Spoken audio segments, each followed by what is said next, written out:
চতুর্থ শ্রেণী সকল আমার ছোট ছোট বন্ধুদেরকে আমার ইংরেজি ক্লাসে স্বাগত। আজকে আমি তোমাদের বাটারফ্লাই মানে ইংরেজি বইয়ের, দেখো বাটারফ্লাই মানে ইংরেজি বইয়ের 1 নম্বর এবং 2 নম্বর পেজে যে অ্যাক্টিভিটি গুলো আছে রিভিশন লেসনের, আমি তোমাদেরকে হাতে কলমে করে দেখাবো। দেখো প্রথমে কি আছে, দেখো activity 1 A look at the picture and match the animals in group A with their babies in group B. দেখো কি লেখা আছে, গ্রুপ এ তে কিছু অ্যানিমেলের নাম আছে, অ্যানিমেলের ছবি দেওয়া আছে, নাম না অ্যানিমেলের ছবি দেওয়া আছে এবং তাদের বেবিদের নাম লেখা আছে নাম্বার বি তে, মানে গ্রুপ বি তে। দেখো প্রথমে কিসের ছবি দেওয়া আছে আমরা দেখে নিই। প্রথমে কি বলতো, এটা কিসের ছবি দেওয়া আছে, ডগ, ডগ আর তার দেখো বাচ্চার বেবি, তার বেবিটার নামটা এখানে দেওয়া আছে, লিখতে হবে। তারপর কি আছে, এলিফ্যান্ট, এলিফ্যান্টের বেবি। তারপর আছে ডিয়ার, ডিয়ারের বেবি। তারপর কি আছে দেখো, তারপর কি আছে টাইগার, টাইগারের বেবি। দেখো প্রথমে কি আছে, ডগ, ডগের বেবিকে কি বলে বলো তো, এই দেখো পাপ্পি।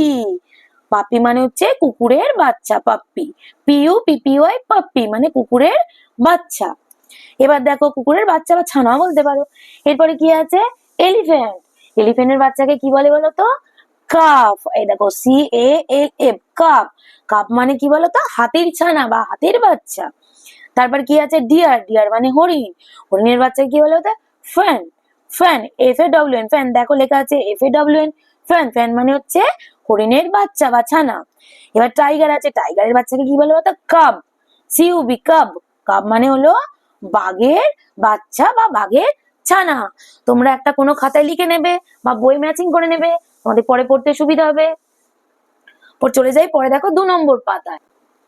দেখো 2 নম্বর পাতায় কি আছে, দেখো অ্যাক্টিভিটি 2 তে আছে কি, দেখো দেখে নি। Look at the picture of the insects, কিছু পতঙ্গের ছবি দেওয়া আছে। ক্যান ইউ আইডেন্টিফাই দেম, তোমরা কি এটাকে আইডেন্টিফাই মানে চিনতে পারছো? Arrange the letter in the right order, বলছে দেখো এলোমেলো করে, দেখো এই যে ইনসেক্ট গুলো ছবি নাম দেওয়া আছে এগুলো এলোমেলো করে দেওয়া আছে, তোমরা কি এগুলোকে চিনতে পারছো? দেখো তো এটা কিসের ছবি, হ্যাঁ ঠিক চিনেছো, এটা মাছি। দেখো লেখা আছে LYF, এটা সঠিক করে লিখলে কি হবে, FLY, ফ্লাই, ফ্লাই মানে মাছি।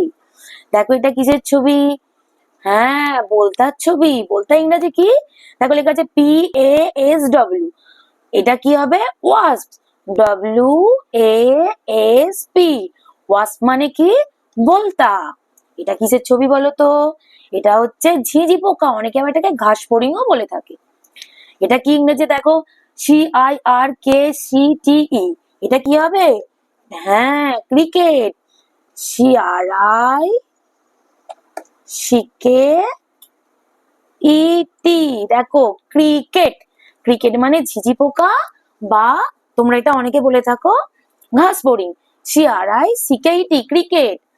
হয়ে গেল, তাহলে কি বললাম, ফ্লাই মানে মাছি, ওয়াস মানে বলতা, ক্রিকেট মানে হচ্ছে ঘাস ফড়িং বা ঝিঝি পোকা, যা বলতে পারো। এবার চলে আসি অ্যাক্টিভিটি 3 তে। দেখো কি আছে, match the following animals with the sound they make. দেখো এখানে অ্যানিমেলের নাম দেওয়া আছে, তাদের সাউন্ড মানে তারা কি গলায় ডাকে বা তাদের আওয়াজ। দেখো প্রথমে দেখে নি, এতে কি আছে, কাউ। আচ্ছা কাউ কেমন করে ডাকে বলো তো, কাউ মু, কাউ মু, এই দেখো ম্যাচিং করে দিলাম, কাউ মু। শিপ, শিপের ডাকে কি বলে, ব্লিট, দেখো ব্লিটের সাথে ম্যাচিং করে দিলাম, শিপ ব্লিট। হর্স, হর্স কেমন ডাকে তোমরা সবাই জানো, নি, নি, এই যে নিয়ের সাথে ম্যাচিং করলাম। স্নেক হিস, সাপের ডাক হিস, সাপের ডাকে কি বলে, হিস। তাহলে অ্যানিমেলের নেমের সাথে আমরা সাউন্ড ম্যাচিং করছি। দেখো টাইগার, টাইগার এটা রোর, গর্জন করে না, রোর। আমরা সবাই জানি টাইগারের ডাককে কি বলে, তাই তো আমরা পড়েছি তো আগে, আমরা এটা ক্লাস 3 তে পড়েছি, আমরা রিভিশন করছি। তাহলে তোমরা 1 নম্বর এবং 2 নম্বর পেজের যে রিভিশন গুলো আছে অবশ্যই একটা খাতার মধ্যে নোট ডাউন করো। তো ভালো লাগলে অবশ্যই আমার সাথে থাকো, পরে অন্য ক্লাস নিয়ে আবার তাড়াতাড়ি ফিরে আসছি।